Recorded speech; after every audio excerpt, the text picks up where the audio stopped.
Good morning. That was a wonderful introduction beforehand you'll see some similar themes in my talk as well. So first let me say how honored I am to be in Vienna and to be in Austria. In San Francisco, we like to think of ourselves as a member state of the EU. And I understand that in Austria, there's the member states of the EU, and then there are the federal states of Austria, which think of themselves as unique entities.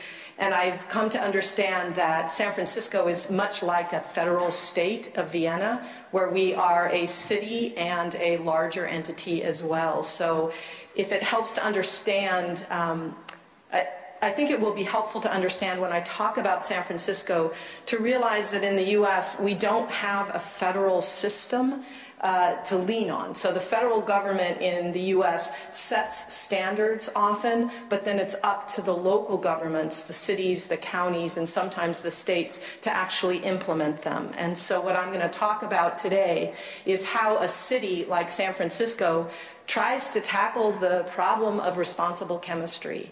It's not very common that cities take this on, but as I said, San Francisco thinks of itself a little differently than other cities in the US. So we'll just get started then. Oh, but I pressed the wrong button. Let's see if I can bring it back. There we go. All right, so why are cities paying attention to this? Well, cities, whether they are in the US or in Europe, are the end point for chemicals in commerce. So here's a typical sign you would see in the San Francisco Bay: do not fish here because the waters are polluted and the fish contain hazardous chemicals. Of course, those signs are roundly ignored because people of low income need to fish to maintain their subsistence, and people who want to fish anyway will do so. But nonetheless, that's just a sign, an indication that the chemicals in commerce are not staying in commerce, they're getting into the environment. So while the federal government sets standards for safety of water, it is the local governments whose responsibility it is to maintain them. And so it costs millions and billions of dollars every year for local governments to try and control end of pipe the chemicals in commerce, whether it's our waste systems, our wastewater treatment systems, or cleaning up of the hazardous sites once the chemicals are out. So this is a problem. It's not a successful strategy to keep looking at this. And clearly, citizens in San Francisco, just like citizens in Europe, are more and more worried about the fact that these chemicals are not staying in products, they're getting into our bodies, and they're demanding change. So what are we going to do as government agencies? We need policy tools that move us upstream, that get us to product redesign, because the end of pipe is clearly not working. Well, this is a problem for our elected officials because they are not scientists, they are politicians. And so when you come to them with laws that say we need to ban bisphenol A, or we need to ban phthalates, we need to get them out, they look at you with this blank expression and they say, that's for the scientists. I'm a politician, I don't understand what to do. So in San Francisco, what we did was we came up with an approach very much modeled on Europe, to help our elected officials sort out the science so that they could make decisions to protect the environment that were also based on good science. And so what I want to do is explain in this one slide how San Francisco took the concept of the precautionary principle and boiled it down into a way that our elected officials could understand so that it could become the foundational tool that we used in environmental law. And this is how we summarize it in San Francisco, is we say it's all about the question you ask. That if you ask the right question from a policy perspective, you will get an answer that protects health and the environment.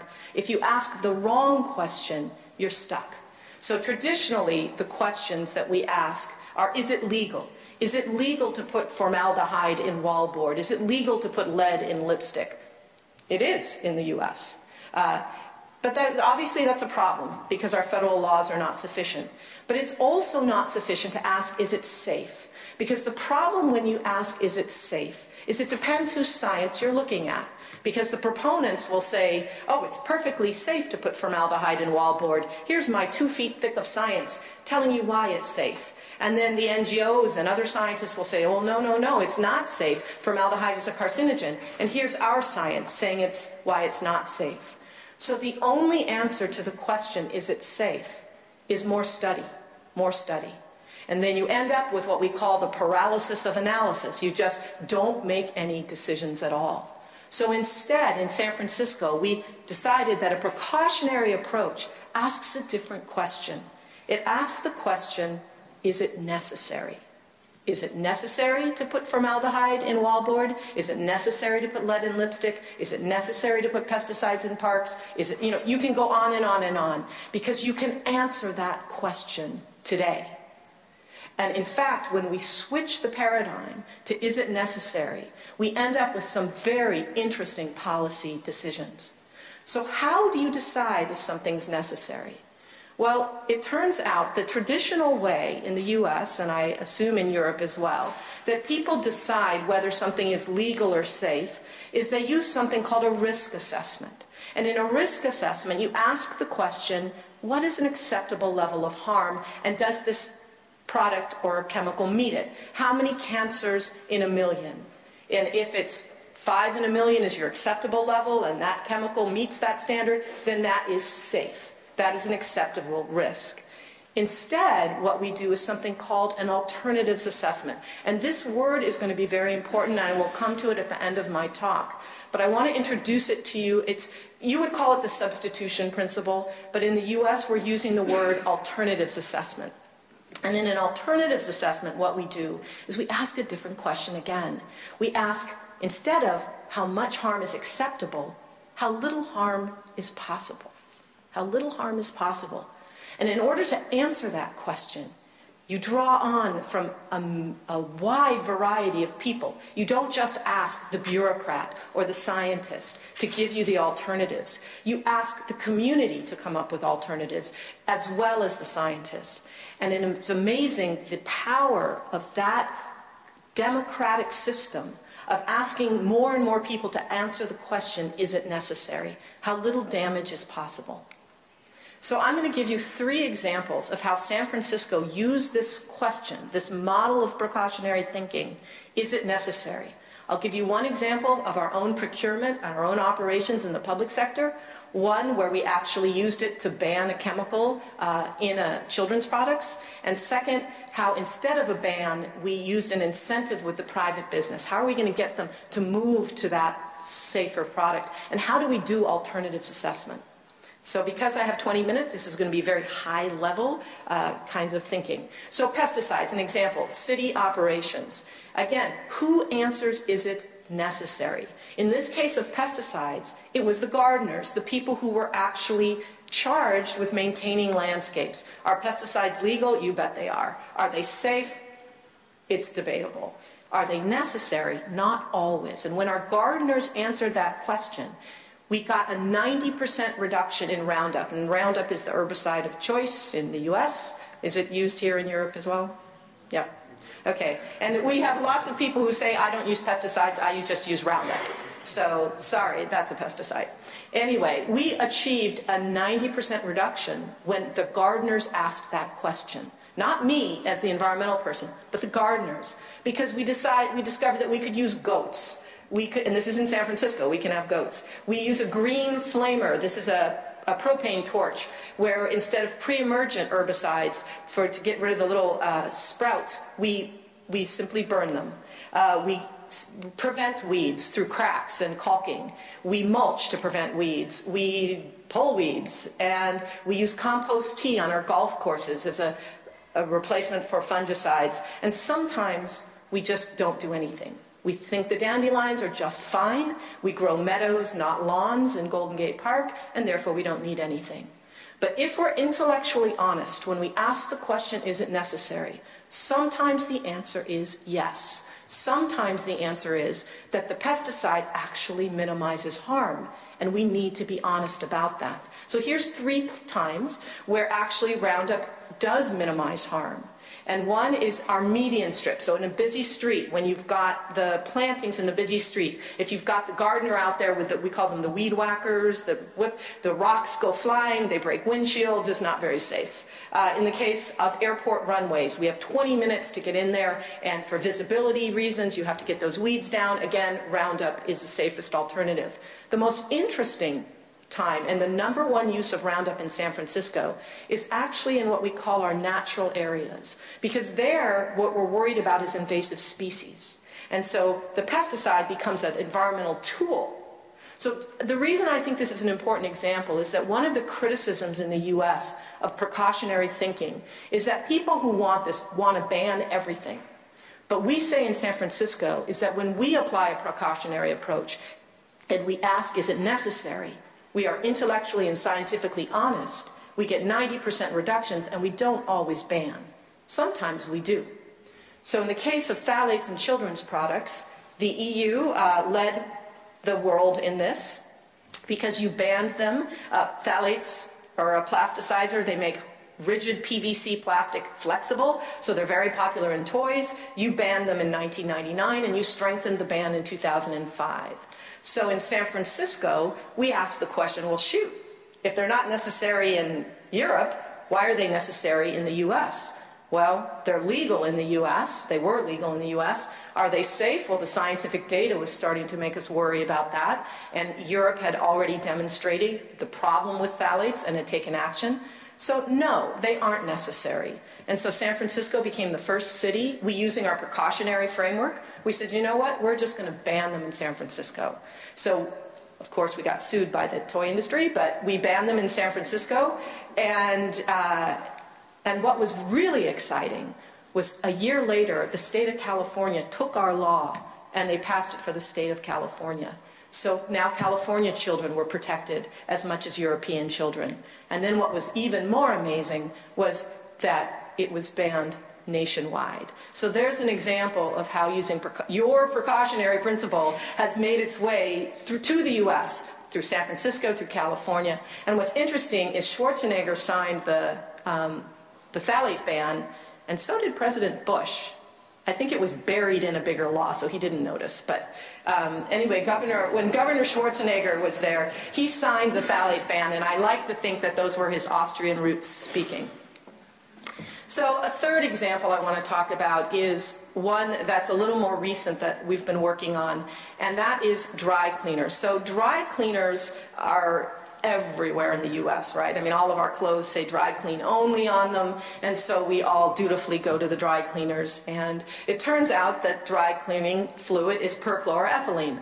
Well, perchloroethylene is the most toxic chemical in our neighborhoods in the US. If you just look at what are the kinds of industries that are in neighborhoods, it's dry cleaners. You don't have heavy industry next to a residential sector. You have dry cleaners. And as many people in this room probably know, perchloroethylene is a human carcinogen. It's persistent in the environment. It's a liver and kidney toxin, and it's a neurotoxin. This is not a nice chemical.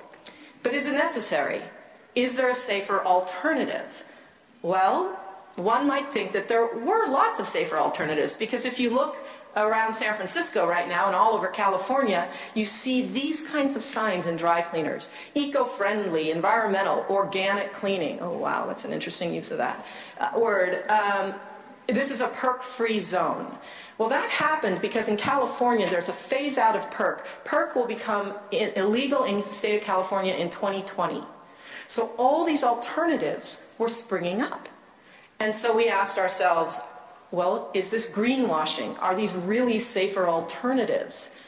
Who's making these chemicals? Well, it's Chevron, Shell, made us a little suspicious. So we wanted to ask the question, what is a safer alternative for dry cleaning? All right, now this slide, the only thing you need to notice in this slide are the colors. There's no way you're going to know what it says. But this is the kind of science, the kind of work we do in San Francisco to answer the question, is it necessary? This is an alternatives assessment. So the columns are the different dry cleaning solvents. The rows are the criteria we use to judge, is it safer? So is it a carcinogen? Is it a liver toxin? Is it persistent? Is it an eye irritant? You know, we go the whole kind of realm of criteria. The red, obviously, would be color code nasty. The green is good. The orange is somewhere in the middle, but it's still problematic. The gray are data gaps. The gray are data gaps. So that's the problem that the previous speaker was talking about, is that we don't know the information enough. So what we did, because we're just city workers, is we went to our state health officials and we said, can you help us? Can you fill in those gray boxes? We want to be able to have a scientifically defensible outcome to tell to our small business community on what they should buy, but this is the kind of information we have that's publicly available. So in fact, they helped us, and it turns out the two green, the ones with the green, most green, if you go the columns, is CO2 and wet cleaning. The problem with CO2 as a solvent is it's incredibly expensive, and so it's not a practical thing for a small business owner. But in fact, wet cleaning was the safest alternative, and we could demonstrate it scientifically, looking at all the different factors. But we had a problem because our small businesses were mostly Chinese and Korean.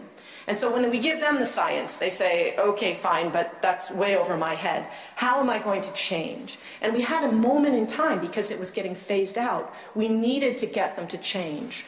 And we wanted them to change to wet cleaning. So what we did now, what they're holding there, I don't know if you do this in Europe, but when in the US you give somebody, when a government gives somebody a grant or money, they have a big celebration with a giant check, a fake check. And so that's what they're holding there, the fake checks with the money that we gave them, so that to help underwrite the cost. So we in San Francisco pooled money with the state of California, and we gave each of the 10 dry cleaners, we covered half the cost of their switch. They would have to switch anyway, but this way we were making wet cleaning cheaper, and we provided training. And with that scientific basis and understanding what it took to get the behavior change of money and training, we now have 10 wet cleaners in San Francisco. So those are 3 examples where we ask, is it necessary? We look at the alternatives, and whether it's a private sector or public sector, we get to change. So the problem with this approach is that it's chemical by chemical. And what is that light at the end of the tunnel? And now I'm going to start to meld into the previous speaker as well. So is the light at the end of the tunnel green chemistry? Well, those are the 12 principles that Anastas and Warner published in their book. And when a policymaker takes a look at those chemicals, or when those principles, or I take a look at them, they don't help me at all. I don't know what to do with them. Instead, we need really chemicals policy reform. And we're trying to build on your REACH. We're trying to say, what can we take from REACH and build on it? So in the US right now, we've got the state of California has AB, which is Assembly Bill 1879, and that is where we are trying to take from REACH what we can and apply it to California. And here's what the very, very short version of what's going to happen. A list of chemicals of concern is going to be generated. Then a list of products of concern is going to be generated. And we'll overlay those so that we will have chemicals in articles, you would call them articles, chemicals and products. And those that rise to the highest level will be required to undergo an alternatives assessment. And that's why I'm saying that word alternatives assessment, you're going to see it over and over again. The U.S. is very much afraid of the word precautionary principle because industry has defined it in a crazy way, and so now nobody wants to use it. Instead, what you'll see is the word alternatives assessment. And when you see that word in the US, you will know what they're doing is they're looking at the substitution principle. They're trying to get at precautionary thinking. So I got a new job 2 weeks ago. 2 weeks ago, I was appointed by the governor of California to head up the state of California's efforts on this. So now this is my job to figure out how to make this real. And so when I get back from Vienna, I will go, instead of San Francisco, I will be going to the state capital, Sacramento, and working with the Department of Toxic Substances Control to make this a reality. Because unfortunately, under Schwarzenegger, it died a terrible death. And so I need to resurrect it and see if we can make it real. And the reason we're doing this in California is because at the national level, the federal level, the Safe Chemicals Act, which was our attempt to modernize and go look at REACH, is completely dead in the water. the Republicans will not let this thing move. So we have no hope. I mean, when Obama came, we were really excited because one of the priorities of the Obama administration was chemicals policy reform, TSCA reform, the Toxic Substances Control Act. But unfortunately, it's not going anywhere. So in closing, in San Francisco, what I hope I've shown you is that the precautionary principle and alternatives assessment offer us powerful tools for delivering responsible chemistry, whether we're looking at our own procurement and operations, whether we're looking at what gets sold in our stores or what gets used in our businesses. Using alternatives of thinking, precautionary thinking, asking is it necessary, is an incredibly powerful paradigm. Because in the real world, at the level of a city, when we ask is it necessary, we break the deadlock of decision making where you've got conflicting science. And in fact, we increase the amount of science. That's the real power of this, because we're looking at the science of all the alternatives, not just the science of the status quo. And it doesn't necessarily lead to a ban. That's why I use the examples of pesticides. It's because when we're honest, we substitute when we can, depending on the use. And it increases transparency. That's a very important word now in government in the US. Especially after coming after the Bush years. It's all about transparency. What are we doing? Why? How are we deciding that something is green? What are those criteria? And it increases creativity and innovation. And this is incredibly important because so many people get to participate in that question. Is it necessary? That when you have that many people participating, you have opportunities for new products and new uses of products. And finally, and very important when you're in government, it improves trust and acceptance. So that in San Francisco, when we do need to use a pesticide, we don't have protests because people understand that we have this system in place and we're asking the question, is it necessary? And we're answering it with the public at the table right there with us. So when the answer is yes, they understand that it is truly yes. But that if it's necessary today, it doesn't mean it's necessary forever. That's where we need to go and look for new products and new ways. That's the signal for research and innovation. So with that, that's what I just wanted to talk about today. So thank you.